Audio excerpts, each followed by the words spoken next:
కేశినేని నాని వైసీపీలో చేరడానికి నిర్ణయించుకున్నానని ప్రకటించారు. సీఎం జగన్ పేదల పక్షపాతి అన్నారాయన.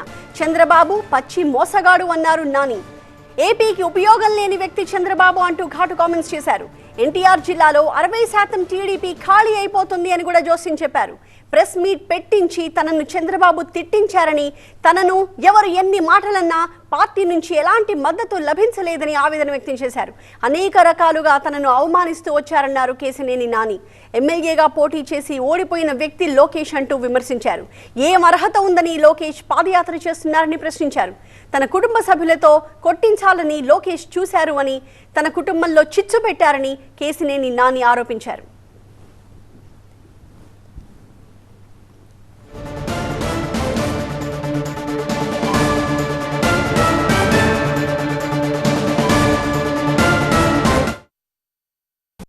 ఆల్రెడీ మీ ఢిల్లీ ప్రెస్ ఎప్పుడో రిపోర్ట్ చేసింది. సంవత్సరాల క్రితం అనుకుంటా. 40 సీట్ల కంటే ఎక్కువ రావట్లే కూటమికి. చెప్పండి, మళ్ళీ చెప్తున్నా ఇంకోసారి. ఢిల్లీలో నేను సంవత్సరం క్రితం చెప్పా, మళ్ళీ అదే చెప్తున్నా.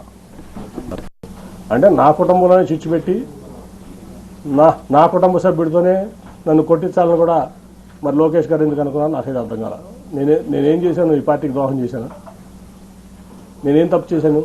9.5 ఏళ్లలో నేను చేసిన తప్పు ఒకటి చూపించండి. పార్టీ పట్ల కానీ, విజయవాడ పట్ల కానీ, విజయవాడ ప్రజల పట్ల కానీ. ఎందుకు నన్ను ఇట్లా చేస్తున్నారు? ఎందుకు నన్ను అవమానపరచాలనుకుంటున్నారు? మీరు జైల్లో ఉంటే నేను మీకు అండగా మీ కుటుంబానికి అండగా నిలబడ్డా కదా. లోకేష్ గారు పాదయాత్ర ఏంటని, ఏం రైట్ ఉందని పాదయాత్ర చేయడానికి? ఆయన గెలిచిన ఎమ్మెల్యేనా? గెలిచిన ఎంపీనా? ఏం రైట్ ఉంది అంటే? చంద్రబాబు నాయుడు గారు కొడుకు కాబట్టి ఓడిపోయినా గెలిచినా నువ్వు ఎట్లా అయినా సరే పార్టీ మీ నాన్నగారిది కాబట్టి నువ్వు ఏదేం చేస్తావా? ఏం త్యాగం చేసావు ఈ సమాజం కోసం, ఈ రాష్ట్రం కోసం? నువ్వు ఒక ఎంపీ వచ్చి, నువ్వు ఓడిపోయిన ఎమ్మెల్యే నువ్వు, ఒక ఎంపీ వచ్చి నీకు జీహుదు రావాలా? గెలిచిన ఎంపీ, యాంటీ వేవ్లో గెలిచిన ఎంపీ, నీ యోగాలో నేను పాల్గొనాలా? ఎట్లా పాల్గొంటాను? ఏం ప్రోటోకాల్తో పాల్గొంటాను? నువ్వు ఆఫ్టర్ ఆల్ ఓడిపోయిన ఎమ్మెల్యే నా ముందు. ఆఫ్టర్ ఆల్ పార్టీ రిసోర్సెస్ వాడుకున్నావు, పార్టీ ఇన్ఫ్రాస్ట్రక్చర్ వాడుకున్నావు, మీ నాన్నగారి పలుకుబడి వాడుకున్నావు, మీ తాతగారి పలుకుబడి వాడుకున్నావు, అన్నీ వాడుకుని నువ్వు ఓడిపోయావు. నువ్వు నాకు రూపాయి డబ్బు ఇవ్వలేదు, నువ్వేమి ఇవ్వలేదు. నేను గెలిచా 2 సార్లు. నీ పార్టీని బుధాల మీద పెట్టి మోసా కృష్ణా జిల్లాలో 2013 నుంచి 14 ఎలక్షన్ అయ్యే వరకు. నా ఆస్తులు అమ్ముకున్నా, వ్యాపారాలు మానుకున్నా. ఏం రైట్ ఉంది నీకు? ఏం త్యాగం చేసావు ఈ పార్టీ కోసం కానీ, సమాజం కోసం కానీ? నువ్వు ఏం రైట్తో యోగాలం చేసావు? అయితే గ్యారంటీ, చంద్రబాబు నాయుడు అనే వ్యక్తి పచ్చి మోసగాడు, దాంట్లో డౌటే లేదు. ఈ రాష్ట్రానికి పనికిరాని వ్యక్తి అతను. సరే, జనం దేవుడు అనుకుంటారా, లేదా కులపరంగా అనుకుంటారా, మీడియా పరంగా అనుకుంటారా, లేదా మరి ఎందుకు అనుకుంటారా నాకు తెలియదు. కానీ ఈ జగన్మోహన్ రెడ్డి గారు అయితే పేదల పక్షపాతి, నిరుపేదల పక్షపాతి. ఆల్రెడీ మీ ఢిల్లీ ప్రెస్ ఎప్పుడో రిపోర్ట్ చేసింది. సంవత్సరాల క్రితం అనుకుంటా. 40 సీట్ల కంటే ఎక్కువ రావట్లే కూటమికి. చెప్పండి, మళ్ళీ చెప్తున్నా ఇంకోసారి. ఢిల్లీలో నేను సంవత్సరం క్రితం చెప్పా, మళ్ళీ అదే చెప్తున్నా.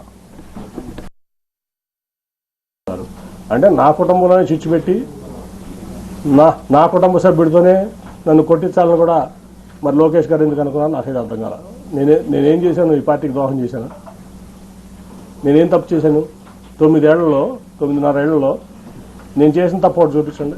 పార్టీ పట్ల కానీ, విజయవాడ పట్ల కానీ, విజయవాడ ప్రజల పట్ల కానీ. ఎందుకు నన్ను ఇట్లా చేస్తున్నారు? ఎందుకు నన్ను అవమానపరచాలనుకుంటున్నారు? మీరు జైల్లో ఉంటే నేను మీకు అండగా మీ కుటుంబానికి అండగా నిలబడ్డా కదా. లోకేష్ గారు పాదయాత్ర ఏంటని, ఏం రైట్ ఉందని పాదయాత్ర చేయడానికి? ఆయన గెలిచిన ఎమ్మెల్యేనా? గెలిచిన ఎంపీనా? ఏం రైట్ ఉంది అంటే? చంద్రబాబు నాయుడు గారు కొడుకు కాబట్టి ఓడిపోయినా గెలిచినా నువ్వు ఎట్లా అయినా సరే పార్టీ మీ నాన్నగారిది కాబట్టి నువ్వు ఏదేం చేస్తావా? ఏం త్యాగం చేసావు ఈ సమాజం కోసం, ఈ రాష్ట్రం కోసం? నువ్వు ఒక ఎంపీ వచ్చి, నువ్వు ఓడిపోయిన ఎమ్మెల్యే నువ్వు, ఒక ఎంపీ వచ్చి నీకు జీహుదు రావాలా? గెలిచిన ఎంపీ, యాంటీ వేవ్లో గెలిచిన ఎంపీ. అంటే నా కుటుంబంలోనే చిచ్చు పెట్టి నా కుటుంబ సభ్యుడితోనే నన్ను కొట్టించాలని కూడా మరి లోకేష్ గారు. ఒకటైతే గ్యారంటీ, చంద్రబాబు నాయుడు అనే వ్యక్తి పచ్చి మోసగాడు, దాంట్లో డౌటే లేదు. ఈ రాష్ట్రానికి పనికిరాని వ్యక్తి అతను. సరే జనం దేవుడు అనుకుంటారా, లేదా కులపరంగా అనుకుంటారా, మీడియా పరంగా అనుకుంటారా, లేదా మరి ఎందుకు అనుకుంటారా నాకు తెలియదు. కానీ ఈ జగన్మోహన్ రెడ్డి గారు అయితే పేదల పక్షపాతి, నిరుపేదల పక్షపాతి,